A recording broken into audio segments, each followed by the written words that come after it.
Hi friends, welcome to Shilpa's culinary. ಯಾವಾಗಲೂ ಒಂದೇ ಥರ ತಿಂಡಿ ಮಾಡಿ ಬೋರ್ ಆಗಿದೆಯಾ? ಏನಾದರೂ ಡಿಫ್ರೆಂಟ್ ಆಗಿರೋದು ಮಾಡಬೇಕು ಅಂತ ಅನ್ನಿಸ್ತಾ ಇದೆಯಾ? ಅಥವಾ ಏನಾದರೂ ದೋಸೆ ಹಿಟ್ಟಿಗೆ ನೆನೆಸೋದಕ್ಕೆ ಮರ್ತ್ಬಿಟ್ಟಿದ್ದೀರಾ? ರುಬ್ಬೋದಕ್ಕೆ ಟೈಮ್ ಆಗಿರಲಿಲ್ವಾ?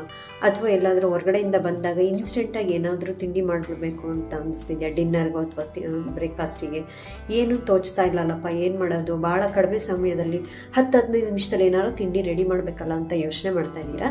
ಹಾಗಿದ್ರೆ ಇವತ್ತು ನಮ್ಮ ವಿಡಿಯೋನ ಕಂಪ್ಲೀಟಾಗಿ ನೋಡಿ. ಇನ್ಸ್ಟೆಂಟಾಗಿ ತಿಂಡಿ ಅಥವಾ ಡಿನ್ನರ್ಗೆ ನಾವು ಏನು ಮಾಡ್ಬೋದು ಅಂದರೆ ಸೆಟ್ ದೋಸೆ ಮಾಡ್ಬೋದು. ಅದು ಏನು ಬೇಳೆ ಬೇಡ, ಅಕ್ಕಿ ಬೇಡ, ಏನು ನೆನೆಸೋದು ಬೇಡ, ಉದ್ಗೋದು ಬೇಡ. ಮೊದಲಿಗೆ ನಾನಿಲ್ಲಿ 1 ಕಪ್ಪಷ್ಟು ಗಟ್ಟಿ ಅವಲಕ್ಕಿನ ತೊಗೊಂಡಿದ್ದೀನಿ. ಅದನ್ನು 2 ಸತಿ ನೀರಲ್ಲಿ ಚೆನ್ನಾಗಿ ತೊಳೆದು ಅದಕ್ಕೆ ನಾನು 2 ಕಪ್ಪಷ್ಟು ಮೀಡಿಯಮ್ ರವೆ ಅಂತ ತೊಗೊಂಡಿದ್ದೀನಿ. ಮೀಡಿಯಮ್ ರವೆ ಅಂತಂದರೆ ಉಪ್ಪಿಟ್ಟು ರವೆ ಅಥವಾ ಬಾಂಬೆ ರವೆ ಅಂತೀವಲ್ಲ, ಅದು ಹುರಿದಿದ್ರೂ ಪರವಾಗಿಲ್ಲ, ಅದನ್ನು ಹಾಕ್ಕೋಬೇಕು. ಅದಕ್ಕೀಗ ನಾನು 2 ಕಪ್ಪಷ್ಟು ನೀರನ್ನು ಸೇರಿಸ್ತಾ ಇದ್ದೀನಿ. ಈಗ ನಾನು ಅದಕ್ಕೆ 1 ಕಪ್ಪು ಮೊಸರನ್ನು ಸೇರಿಸ್ತಾ ಇದ್ದೀನಿ. ನೋಡಿ, ಇಲ್ಲಿ ಗಟ್ಟಿ ಅವಲಕ್ಕಿ, ರವೆ ಮತ್ತು ಮೊಸರು ಈ ಮೂರನ್ನೇ ನಾನು ಉಪಯೋಗಿಸ್ಬಿಟ್ಟು ಈ ಸೆಟ್ ದೋಸೆನ ಮಾಡೋದನ್ನು ತೋರಿಸ್ತಾ ಇದ್ದೀನಿ ನಾನು ಇವತ್ತು. ನೋಡಿ, ಈಗ ಗಟ್ಟಿ ಅವಲಕ್ಕಿ ನಿಮಗಿಲ್ಲ ಅಂತಂದರೆ ತಿನ್ ಅವಲಕ್ಕಿ ಅಂದರೆ ಪೇಪರ್ ಅವಲಕ್ಕಿ ಅಂತ ಬರುತ್ತಲ್ಲ, ಅದನ್ನು ನೀವು 1.5 ಕಪ್ಪಷ್ಟನ್ನು ಉಪಯೋಗಿಸ್ಕೋಬೇಕು. ಗಟ್ಟಿ ಅವಲಕ್ಕಿ ಆದರೆ 1 ಕಪ್ಪು, ಇಲ್ಲ ಅಂತಂದರೆ ತೆಳು ಅವಲಕ್ಕಿ ಪೇಪರ್ ಅವಲಕ್ಕಿ ಆದರೆ ನೀವು 1.5 ಕಪ್ಪನ್ನ ಉಪಯೋಗಿಸ್ಬೇಕಾಗುತ್ತೆ. ಅಷ್ಟೇ ಒಂದು ಚೇಂಜು. ನೋಡಿ, ಈಗ ಎಲ್ಲ ಕಲಸಿ ಚೆನ್ನಾಗಿ ಮಿಕ್ಸ್ ಮಾಡಿ ಒಂದು 10 ನಿಮಿಷ ನೆನೆಸಿದ್ರಾಯ್ತು. ಕಡಿಮೆ ಸಮಯ ಇದ್ದರೂ ಪರವಾಗಿಲ್ಲ, ಒಂದು 7-8 ನಿಮಿಷಕ್ಕೆಲ್ಲ ಚೆನ್ನಾಗಿ ನೆನ್ಕೊಂಡ್ಬಿಡುತ್ತೆ. ಗಟ್ಟಿ ಅವಲಕ್ಕಿ ಆಗಿರೋದನ್ನ ಸ್ವಲ್ಪ 10 ನಿಮಿಷ ಅಂತ ಹೇಳ್ತಾ ಇದ್ದೀನಿ. ತೆಳು ಅವಲಕ್ಕಿ ಆದರೆ ಬೇಗ 5 ನಿಮಿಷಕ್ಕೆ ನೆಂದೋಗ್ಬಿಡುತ್ತೆ. ಈಗ ನೆನೆಸಿರೋ ಅಷ್ಟನ್ನು ಮಿಕ್ಸರ್ನ ನಾನಿಲ್ಲಿ ಮಿಕ್ಸರ್ ಗ್ರೈಂಡ್ರಿಗೆ ಹಾಕ್ಕೊಂಡು ಚೆನ್ನಾಗಿ ರುಬ್ಕೊಳ್ತಾ ಇದ್ದೀನಿ. ನುಣ್ಣಕ್ಕೆ ನೀವು ದೋಸೆ ಹಿಟ್ಟಿಗೆಲ್ಲ ಹಿಂಗೆ ರುಬ್ಕೊಳ್ತೀರೋ ಹಾಗೆಯೇ ರುಬ್ಕೋಬೇಕು. ನಾನಿಲ್ಲಿ 2 ಬ್ಯಾಚಲ್ಲಿ ರುಬ್ಕೊಳ್ತಾ ಇದ್ದೀನಿ.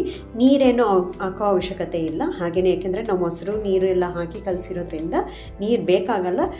ನುಣ್ಣಕ್ಕೆ ಚೆನ್ನಾಗಿ ರುಬ್ಕೋಬೇಕು. ಆ ರವೆ ಮತ್ತು ಅವಲಕ್ಕಿ ಎಲ್ಲ ಚೆನ್ನಾಗಿ ಗ್ರೈಂಡ್ ಆಗೋ ಥರ ಚೆನ್ನಾಗಿ ರುಬ್ಕೋಬೇಕು. ಅಕಸ್ಮಾತ್ ನೀರು ಬೇಕು ಇನ್ನೂ ಸ್ವಲ್ಪ ನೈಸ್ ಪೇಸ್ಟ್ ಮಾಡೋಕ್ಕೆ ಅಂತಂದರೆ ಸ್ವಲ್ಪ ನೀರನ್ನ ಬಳಸ್ಬೋದು. ನೋಡಿ, ಒಟ್ಟಿನಲ್ಲಿ ನಾವು ಉದ್ದಿನ ದೋಸೆ ಎಲ್ಲ ಹೇಗೆ ಮಾಡ್ಕೊತೀವಲ್ಲ ದೋಸೆ ಹಿಟ್ಟು, ಅದೇ ಅದಕ್ಕೆ ನಾವು ದೋಸೆ ಹಿಟ್ಟನ್ನ ರೆಡಿ ಮಾಡ್ಕೋಬೇಕು. ಇದಕ್ಕೆ ನಾನೀಗ 1 ಸ್ಪೂನಷ್ಟು ಉಪ್ಪನ್ನ ಹಾಕ್ಕೊಂಡು ಒಂದು ಅರ್ಧ ಸ್ಪೂನಷ್ಟು ಸೋಡಾ ಹಾಕ್ಕೊಳ್ತಾ ಇದ್ದೀನಿ. ಇನ್ಸ್ಟೆಂಟಾಗಿ ಮಾಡ್ತಾ ಇರೋದ್ರಿಂದ ಸ್ವಲ್ಪ ಸೋಡಾ ಹಾಕಬೇಕಾಗುತ್ತೆ. ಮೊಸರು ಮತ್ತು ಸೋಡಾ ಹಾಕೋದ್ರಿಂದ ಬೇಗ ಚೆನ್ನಾಗಿ ದೋಸೆ ಫರ್ಮೆಂಟ್ ಆಗೋ ಸ್ಟೇಜಿಗೆ ಬರುತ್ತದು. ಸೋಡಾ ಬೇಡ ಅಂದರೆ ನೀವು ಈನೋ ಕೂಡ ಬಳಸ್ಕೋಬೋದು. ಈನೋ ಅದಂದರೆ 1 ಸ್ಪೂನ್ ಹಾಕಬೇಕಾಗುತ್ತೆ, ಸೋಡಾ ಆದರೆ ಅರ್ಧ ಸ್ಪೂನ್ ಹಾಕಬೇಕಾಗುತ್ತೆ, ಅಷ್ಟೇ ಡಿಫ್ರೆನ್ಸು. ಈಗ ನಾವು ಚೆನ್ನಾಗಿ ಕಾದಿರೋಂಥ ಹಂಚಿಗೆ ಸ್ವಲ್ಪ ನೀರನ್ನ ಚಿಮುಕ್ಸ್ಬಿಟ್ಟು ಹಂಚಿಗೆ ಟೆಂಪ್ರೇಚರ್ನ ಚೆಕ್ ಮಾಡಿ ಒಂದೇ ಸಮ ಮಾಡಿಕೊಂಡು ಊರಿನ ಮೀಡಿಯಮ್ ಫ್ಲೇಮಲ್ಲಿ ಇಟ್ಕೊಂಡು ಈ ನಾವು ಕಲಸಿರೋಂಥ ದೋಸೆ ಹಿಟ್ಟನ್ನು ನಾನಿಲ್ಲಿ ಹಾಕ್ತಾಯಿದ್ದೀನಿ. 2 ಸೌಟು ಹಿಟ್ಟನ್ನು ಹಾಕ್ಕೊಂಡು ಈಗ ಈ ಹಿಟ್ಟನ್ನು ನೀವು ಜಾಸ್ತಿ ಹಿಂಗೆ ಸ್ಪ್ರೆಡ್ ಮಾಡೋದನ್ನು ಬೇಕಿಲ್ಲ. ಜಸ್ಟ್ ಸೆಟ್ ದೋಸೆ ಬೇರೆ ಹಿಟ್ಟಲ್ಲೆಲ್ಲ ಹೇಗೆ ಮಾಡ್ತೀರೋ ಸೆಟ್ ದೋಸೆ ಅದೇ ಥರನೇ 2 ಸೌಟು ಇಲ್ಲಿ ಹಾಕಿ ಹಾಗೆ ಬಿಡಬೇಕು. ಅದಕ್ಕೆ ನೀವು ತುಪ್ಪನಾದರೂ ಹಾಕ್ಕೋಬೋದು, ಎಣ್ಣೆನಾದರೂ ಹಾಕ್ಕೋಬೋದು. 2 ಸ್ಪೂನಷ್ಟು ತುಪ್ಪ ಅಥವಾ ಎಣ್ಣೆ ಹಾಕಿ ಹಾಗೆ ಒಂದು 2 ನಿಮಿಷ ಹಾಗೆ ಕುಕ್ ಮಾಡಬೇಕು. ನೋಡಿ, ಇಲ್ಲಾಗಲೇ ಗುಳ್ಳೆಗಳು ಬರೋಕ್ಕೆ ಶುರುವಾಯಿತು, ಅಂದರೆ ತೂತ ಕಣ್ಣು ಥರ ಎಷ್ಟು ಚೆನ್ನಾಗಿ ಬರ್ತಾ ಇದೆ. ಈಗ ಚೆನ್ನಾಗಿ ಬರ್ತಾ ಇದೆ ದೋಸೆ. ಈಗ ನಾವು ಅದನ್ನು ತಿರುಗಿಸಿ ಹಾಕಬೇಕು. ನೋಡಿ ಎಷ್ಟು ಚೆನ್ನಾಗಿ ಬಂದಿದೆ. ಅಂದರೆ ಇದು ಇನ್ಸ್ಟೆಂಟಾಗಿ ಮಾಡೋವಂಥ ದೋಸೆ. ಇದು ಸಾಫ್ಟಾಗಿ ತುಂಬ ಸ್ಪಾಂಜಿಯಾಗಿ ಬರುತ್ತೆ. ಇದು ತುಂಬಾ ಚೆನ್ನಾಗಾಗುತ್ತೆ. ಟೇಸ್ಟ್ನಲ್ಲೂ ಅಷ್ಟೇ ನಿಮ್ಗೆ ಏನೋ ಅಂತ ಡಿಫ್ರೆನ್ಸ್. ರೆಗ್ಯುಲರಾಗಿ ನೀವು ಅಕ್ಕಿ ಉದ್ದಿನಬೇಳೆ ರುಬ್ಬಿ ಮಾಡೋವಂಥ ಸೆಟ್ ದೋಸೆನಲ್ಲಿ ಹೇಗೆ ಟೇಸ್ಟ್ ಬರುತ್ತೋ ಹಂಗೆ ಟೇಸ್ಟ್ ಬರುತ್ತೆ. ಟೆಕ್ಸ್ಚರ್ ಅಂತೂ ಅದಕ್ಕಿಂತ ಇನ್ನೂ ಸಾಫ್ಟಾಗಿ ಬರುತ್ತೆ, ತುಂಬ ಸ್ಪಾಂಜಿಯಾಗಿ ಬರುತ್ತೆ. ಟೇಸ್ಟ್ ಸಖತ್ತಾಗಿರುತ್ತೆ ಮತ್ತು ಬೇಗನೂ ಮಾಡ್ಕೋಬೋದು. ನೀವು ಯಾವಾಗಲಾದರೂ ಇನ್ಸ್ಟೆಂಟಾಗಿ ಮಾಡಬೇಕು ಅಂತಂದರೆ ಅಥವಾ ಮಕ್ಕಳ ಲಂಚ್ ಬಾಕ್ಸಿಗೆ ಬೇರೆ ಏನು ಇಲ್ಲದೆ ದೋಸೆ ಹಾಕ್ಕೊಡ್ಬೇಕು ಅಂತಂದಾಗ ಈ ಥರ ಮಾಡಿಬಿಟ್ಟು ಹಾಕಿ ಕೊಟ್ಟು ಕಳಿಸ್ಬೋದು. ಮಧ್ಯಾಹ್ನದಲ್ಲೂ ಕೂಡ ಅವ್ರಿಗೆ ಸಾಫ್ಟಾಗಿರುತ್ತೆ. ಇದು ತುಂಬ ಚೆನ್ನಾಗಿರುತ್ತೆ. ನೋಡಿ, ಈ ಥರ ಮತ್ತು 2ನೇ ದೋಸೆನೂ ಅದೇ ಥರನೇ ಹಾಕಿದ್ದೀನಿ. ಏನು ಅಂತಂದರೆ ಈ ದೋಸೆ ಮಾಮೂಲಿ ಸೆಟ್ ದೋಸೆಗೆ ನೀವು ಹೇಗೆ 2 ಸೌಟ ಹಾಕ್ಕೊಳ್ತೀರಲ್ಲ ಅದೇ ಥರ ಹಾಕ್ಕೋಬೇಕು. ಈ ಥರ ಸ್ಪ್ರೆಡ್ ಮಾಡೋದಕ್ಕೆ ಬೇಕಾಗಿಲ್ಲ. ಈ ಥರ ಮಾಡಿದ್ರೆ ನೋಡಿ ಎಷ್ಟು ಚೆನ್ನಾಗಿ ತೂತ ಹಿಂಗೆ ಕಣ್ಣಾಗಿ 2ನೇ ದೋಸೆನೂ ರೆಡಿ ಆಯಿತು. ಮೇಲ್ಗಡೆ ಸ್ವಲ್ಪ ತುಪ್ಪ ಹಚ್ಬಿಟ್ರೆ ತುಂಬ ಚೆನ್ನಾಗಿರುತ್ತೆ. ರುಚಿ ಅಂತೂ ತುಂಬಾ ಚೆನ್ನಾಗಿರುತ್ತೆ. ಈಗ 3ನೇ ದೋಸೆ ಕೂಡ ಹಾಕ್ತಾಯಿದ್ದೀನಿ. ಮತ್ತು ಹಂಚಿಗೆ ನೀರನ್ನ ಹಾಕ್ಬಿಟ್ಟು ನಾವು ಟೆಂಪ್ರೇಚರ್ನ ಮಾಡ್ರೇಟಾಗಿ ಮಾಡಿ, ಅಂತಂದರೆ ಒಂದೇ ಸಮ ಇರಬೇಕು temperature. Medium to low flame ಇಟ್ಕೊಂಡು ಈಗ ನಾನು 2 ಸೌಟು ದೋಸೆ ಹಿಟ್ಟನ್ನು ಹಾಕಿ ಈಗ ನಾನು ಎಣ್ಣೆನ ಹಾಕ್ಕೊಳ್ತಾ ಇದ್ದೀನಿ. ನೀವು ಎಣ್ಣೆ ಬೇಡ ಅಂದರೆ ತುಪ್ಪ ಕೂಡ ಹಾಕ್ಕೊಬೋದು. ನೋಡಿ, ಈ ಥರ ಚೆನ್ನಾಗಿ ಈಗ ಸ್ವಲ್ಪ ಊರಿನ ಜಾಸ್ತಿ ಮಾಡಿದ್ರೆ ಬೇಗ ದೋಸೆ ಆಗೋಗುತ್ತೆ. ಭಾಳ ಬೇಗನೆ ಆಗೋಗುತ್ತೆ. ನೀವು ಹಿಟ್ಟನ್ನು ರುಬ್ಬೋದು ಬೇಡ ಆ ಥರ ಏನಿಲ್ಲ. ಅಂದರೆ ನಾವು ಬೇಳೆ ಎಲ್ಲ ನೆನೆಸಿ ರುಬ್ಬೋದು ಉದುಗ್ ಬರೋದು ಅದೆಲ್ಲ ಏನೂ ಬೇಕಾಗಿಲ್ಲ, ಫರ್ಮೆಂಟೇಷನ್ ಏನೂ ಬೇಕಾಗಿಲ್ಲ.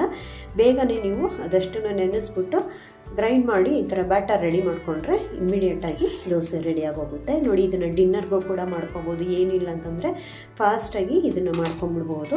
ಈ ಥರ 3 ದೋಸೆ ರೆಡಿ ಮಾಡಿದ್ದೀನಿ, ಚೆನ್ನಾಗಿ ಬರುತ್ತೆ. ನಾನು ಈ ತೋರಿಸಿರೋ ಅಳತೆಯಲ್ಲಿ ಒಂದು 10ರಿಂದ 12 ದೋಸೆ ಸೆಟ್ ದೋಸೆಗಳು ಆಗಿದೆ. ತುಂಬ ಚೆನ್ನಾಗಿದೆ ನೋಡಿ, ಎಷ್ಟು ಸಾಫ್ಟಾಗಿ ಬಂದಿದೆ ಮತ್ತು ಕಣ್ಣು ಎಷ್ಟು ಚೆನ್ನಾಗಿ ಬಂದಿದೆ, ತುಂಬ ಸ್ಪಾಂಜಿಯಾಗಿ ಬಂದಿದೆ. ನಿಜವಾಗ್ಲೂ ತುಂಬ ಚೆನ್ನಾಗಿದೆ. ತುಪ್ಪನೋ ಅಥವಾ ಬೆಣ್ಣೆನೋ ಹಾಕ್ಕೊಂಡು ಅದಕ್ಕೆ ಒಳ್ಳೆ ಕಾಂಬಿನೇಷನ್ ಅಂತಂದರೆ ಸಾಗು, ತರಕಾರಿ ಸಾಗು. ಇದನ್ನು ನಾನು ಮುಂದಿನ ವೀಡಿಯೋದಲ್ಲಿ ತೋರಿಸ್ತೀನಿ ಅದರ ರೆಸಿಪಿ. ಅದಕ್ಕೆ ಪುದೀನ ಚಟ್ನಿ ತುಂಬಾ ಚೆನ್ನಾಗಿರುತ್ತೆ, ಪುದೀನ ಮತ್ತು ಕಾಯಿ ಹಾಕಿ ಮಾಡಿರುವಂಥ ಚಟ್ನಿ ಒಳ್ಳೆ ಕಾಂಬಿನೇಷನ್ ನೋಡಿ. ಸೆಟ್ ದೋಸೆ, ಅದಕ್ಕೆ ವೆಜಿಟೇಬಲ್ ಸಾಗು ಮತ್ತು ಪುದೀನಕಾಯಿ ಚಟ್ನಿ, ಸೂಪರ್ ಕಾಂಬಿನೇಷನ್ನು. ಒಳ್ಳೆ ಹೋಟೆಲ್ ಸ್ಟೈಲ್ನಲ್ಲಿ ಸೆಟ್ ದೋಸೆ ತೊಗೊಳ್ತಿರಲ್ಲ, ಎಕ್ಸಾಕ್ಟ್ಲಿ ಹಾಗೆ ಬಂದಿದೆ. ಈ ಥರ ಮಾಡಿಕೊಂಡ್ರೆ ಅಂತೂ ಫಸ್ಟ್ ಕ್ಲಾಸ್. ನಿಮಗೆ ತಿಂಡಿದು ನೆಕ್ಸ್ಟ್ ಡೇ ಬೆಳಗ್ಗೆ ಏನು ಪ್ಲ್ಯಾನ್ ಮಾಡೋದಪ್ಪ ಅಂತ ಯೋಚನೆ ಇರಲ್ಲ. ನೀವು ಒಂದ್ಸತಿ ಟ್ರೈ ಮಾಡಿ, ನಾಳೆ ತಿಂಡಿಗೆ ಇದನ್ನು ಟ್ರೈ ಮಾಡಿ, ಸೂಪರಾಗಿ ಬರುತ್ತೆ, 100% ಗ್ಯಾರಂಟಿ. ನೋಡಿ ಎಷ್ಟು ಚೆನ್ನಾಗಿ ಸಾಫ್ಟಾಗಿ ಬಂದಿದೆ, ಕೈಯಲ್ಲಿ ಮುರಿದ್ರೆ ಎಷ್ಟು ಚೆನ್ನಾಗಿರುತ್ತೆ, ಬಾಯಲ್ಲಿ ಹಾಗೆ ಕರ್ಗೋಗ್ಬಿಡುತ್ತೆ ಅದು ದೋಸೆ ಅಂತೂ, ಅಷ್ಟು ಚೆನ್ನಾಗಿ ಬಂದಿದೆ. ಸಾಗೂ ಅಷ್ಟೇ ತುಂಬ ಚೆನ್ನಾಗಿರುತ್ತೆ. ಇದನ್ನು ನಾನು ಮುಂದಿನ ವೀಡಿಯೋದಲ್ಲಿ ಅದರ ರೆಸಿಪಿ ತೋರಿಸ್ತೀನಿ. ಈ ಚಟ್ನಿ ಜೊತೆ ಅಂತೂ ತುಂಬಾ ಚೆನ್ನಾಗಿರುತ್ತೆ, ಮಕ್ಕಳು ಲಂಚ್ ಬಾಕ್ಸಿಗೂ ಹಾಕೋಬಹುದು. ಈ ವಿಡಿಯೋ ಇಷ್ಟ ಆಗಿದ್ದರೆ ಲೈಕ್ ಮಾಡಿ, ಶೇರ್ ಮಾಡಿ, ಪಕ್ಕದಲ್ಲಿರೋ ಬೆಲ್ ಐಕಾನ್ ಒತ್ತಿ, ಹಾಗೂ ನನ್ನ ಚಾನಲ್ನ ಸಬ್ಸ್ಕ್ರೈಬ್ ಮಾಡಿ. ಮತ್ತೆ ಮುಂದಿನ ವಿಡಿಯೋದಲ್ಲಿ ಸಿಗೋಣ. ಅಲ್ಲಿವರೆಗೂ take care, eat healthy. Thanks for watching.